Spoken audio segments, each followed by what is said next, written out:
Shalom, selamat pagi anak-anak ibu yang ibu kasihi di dalam Tuhan Yesus Kristus. Kita bersyukur kepada Tuhan atas anugerahnya dalam kehidupan kita.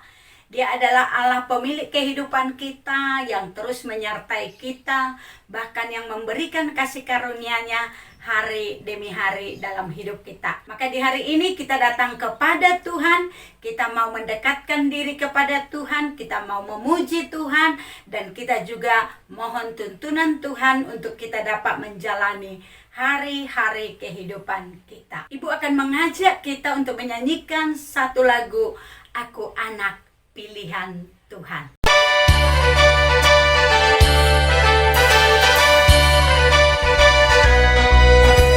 Aku anak pilihan Tuhan, dipilih untuk diselamatkan dalam anugerah pengampunan, menjadi anak Tuhan. Terima kasih Yesus, Kau telah tebus dosaku, menanggung hukumanku, dan menyelamatkanku.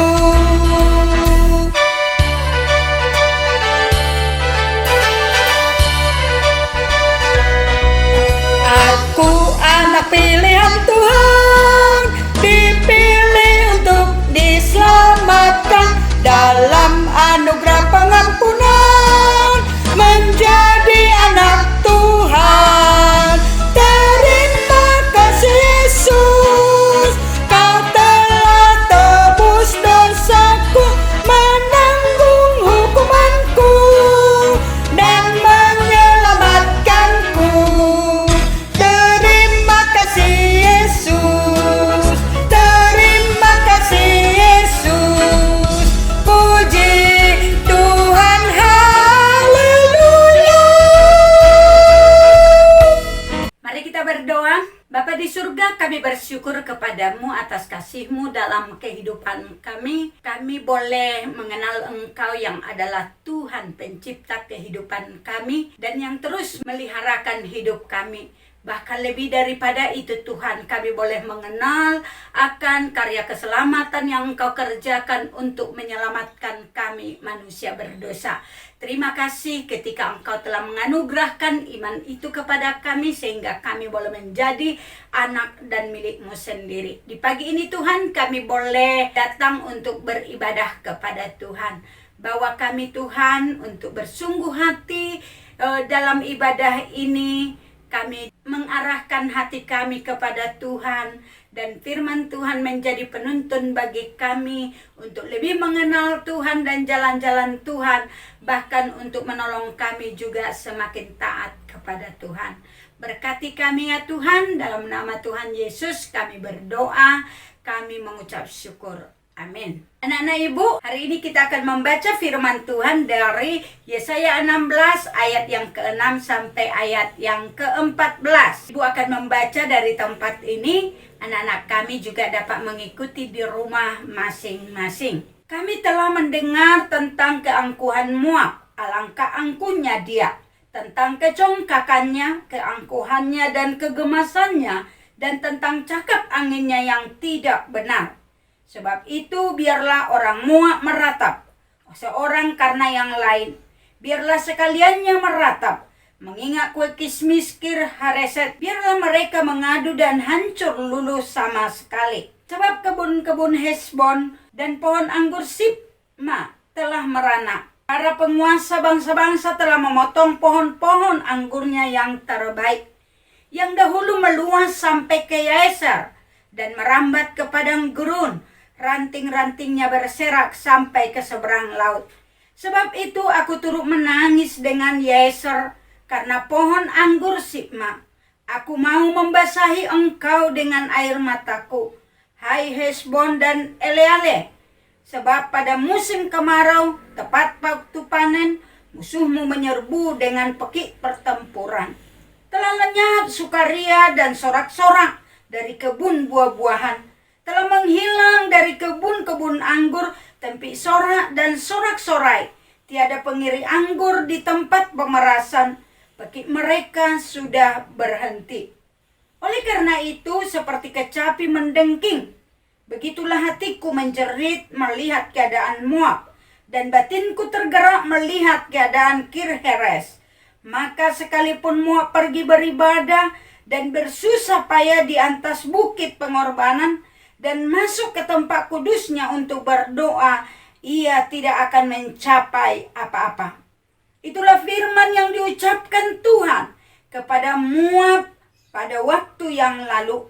Maka sekarang Tuhan berfirman, dalam 3 tahun, menurut masa kerja prajurit upahan, maka kemuliaan Moab serta dengan keramaiannya yang besar akan menjadi kehinaan, dan orang yang tertinggal akan sangat sedikit dan tiada berkuasa. Bagian ini kita akan renungkan di dalam tema lalai mengakui Allah dan kebenarannya. Anak-anak kami, bagian ini masih lanjutan dari renungan kita yang kemarin, yaitu tentang penghukuman Allah terhadap bangsa Moab.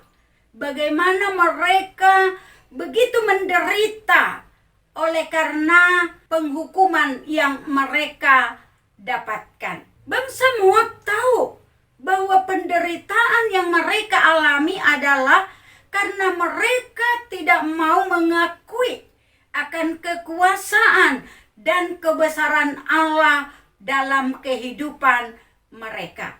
Mereka tetap di dalam keangkuhan mereka, kesombongan mereka.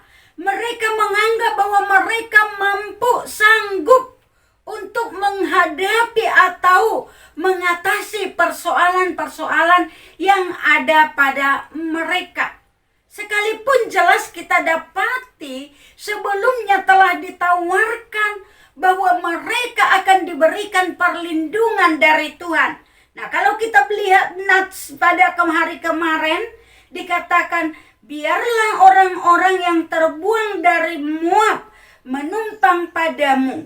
Jadilah tempat persembunyian baginya. Ayat kelima dikatakan, suatu tahta akan ditegakkan dalam kasih setia, dan di atasnya dalam kemah Daud akan duduk senantiasa seorang hakim yang menegakkan keadilan dan yang segera melakukan kebenaran. Allah memberikan janji pertolongan bagi mereka, tetapi mereka tetap merasa bahwa mereka tidak perlu, mereka tidak membutuhkan pertolongan Tuhan dalam kehidupan mereka. Sehingga kita dapati janji yang Allah berikan melalui Nabi Yesaya ini mereka abaikan sedemikian rupa. Mereka tetap di dalam keangkuhan dan kesombongan diri mereka. Dan akhirnya apa yang kita dapati? Allah membiarkan Moab di dalam kesedihan, di dalam ratap dan kehancuran. Tanah mereka yang subur, yang ditanami dengan anggur yang terbaik, pada akhirnya menjadi tandus. Mereka diserang oleh bangsa Asyur, dan celakanya dalam kondisi yang seperti itu pun mereka tetap tidak mau datang kepada Tuhan. Mereka menganggap dewa-dewi yang mereka sembah selama ini sanggup menolong mereka, padahal dewa-dewi itu tidak dapat berbuat apa-apa karena memang itu adalah buatan mereka, ciptaan mereka, sehingga itu tidak dapat memberikan pertolongan apa-apa. Dan jelas dikatakan, dengan pasti dikatakan, dalam 3 tahun masa kerja prajurit upahan, maka kemuliaan Moab serta keramaiannya yang besar akan menjadi kehinaan, dan orang yang tertinggal akan sangat sedikit dan tiada berkuasa. Ini berarti sesuatu yang pasti. Penghukuman itu akan segera datang. Kehancuran akan menjadi bagian mereka. Dan semuanya itu dikarenakan mereka tidak mau datang kepada Allah dan mengakui Allah satu-satunya Allah yang hidup dan yang benar untuk mereka dapat pertolongan. Dari sini kita belajar keangkuhan manusia. Yang paling utama adalah tidak mau mengenal Allah, tidak mau percaya kepada Allah. Padahal kalau kita pikir-pikir bahwa Allah adalah pencipta kehidupan kita, dan satu anugerah yang terbesar yang Allah lakukan adalah ketika manusia telah jatuh dalam dosa, manusia jauh dari Allah. Justru Allah sendiri mau datang memperkenalkan dirinya kepada kita manusia, supaya kita manusia yang sudah jauh dan tidak mengenal Allah dapat mengenal Allah. Bahkan Dia sendiri di dalam Yesus Kristus datang ke dunia untuk boleh hadir di tengah-tengah umatnya dan sekaligus mengerjakan karya keselamatan bagi kita manusia berdosa dengan Dia mau mati di atas kayu salib. Nah, anak-anak kami, Tuhan itu pencipta kehidupan kita. Sebenarnya Dia adalah Tuhan dari semua orang. Hanya ada orang yang begitu sombong, sama seperti orang Moab ini, atau sama seperti Firaun. Kalau kita melihat di dalam Keluaran, dia berkata apa? Ketika Musa dan Harun mengatakan, izinkan kami pergi ke padang gurun untuk menyembah Allah kami. Dia mengatakan, siapa Allah itu? Gak kenal aku. Dan gak juga aku mau menuruti apa yang dia katakan. Dia berpikir ketika dia tidak mengenal Allah, bahwa Allah tidak berotoritas atas hidupnya. Padahal yang namanya Allah pencipta dan pemilik hidup kita, ketika kita nggak kenal Dia pun, Dia tetap adalah Allah yang berotoritas atas hidup kita. Bersyukurlah kita ketika Allah mau memperkenalkan dirinya kepada kita. Nah, anak-anak kami yang Tuhan Yesus kasihi, mari di dalam perjalanan kehidupan kita terus belajar merendahkan hati kita untuk belajar mengenal Tuhan. Selain kita belajar semakin mengenal Tuhan, mengenal jalan-jalannya, mengenal kasih karunia-Nya dalam kehidupan kita, untuk di dalam perjalanan ini kita dapat berjalan seturut dengan kehendak Tuhan untuk menggenapkan segala rencana dan rancangan Tuhan dalam kehidupan kita.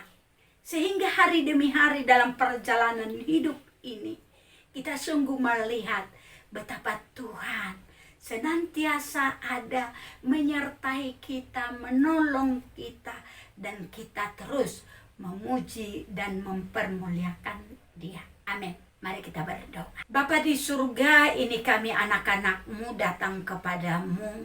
Kami bersyukur ya Tuhan, kalau kami boleh diberi kesempatan mengenal Engkau, Tuhan dan pencipta kehidupan kami. Kami bersyukur oleh anugerah-Mu, kami mengenal Yesus Kristus yang adalah Tuhan kehidupan kami. Tetapi oleh karena kasih Tuhan yang besar, rela datang ke dunia menjadi manusia untuk menyelamatkan kami. Kami bersyukur kalau kami diberi iman untuk mempercayai Yesus, satu-satunya Tuhan dan Juru Selamat dalam hidup kami. Tuhan, tolonglah kami, tuntunlah hidup kami, agar dalam perjalanan hidup ini, bukan sekadar kami tahu Tuhan Yesus adalah Tuhan dan Juru Selamat kami, tetapi kami juga terus menyerahkan diri hidup, dipimpin dan dituntun oleh Tuhan. Di dalam perjalanan hidup kami, sedari kecil ya Tuhan sampai dewasa nanti, peganglah tangan kami agar kami dapat hidup sebagai anak-anak Tuhan yang mempermuliakan Tuhan. Kami menyerahkan untuk kegiatan belajar kami hari ini. Tuhan memberkati papa mama kami, keluarga kami, dimanapun mereka berada. Tuhan jaga. Terima kasih ya Bapa. Kami puji, kami muliakan Engkau ya Tuhan. Dalam nama Tuhan Yesus kami berdoa dan mengucap syukur. Amin. Shalom, selamat pagi, selamat belajar. Tuhan Yesus memberkati.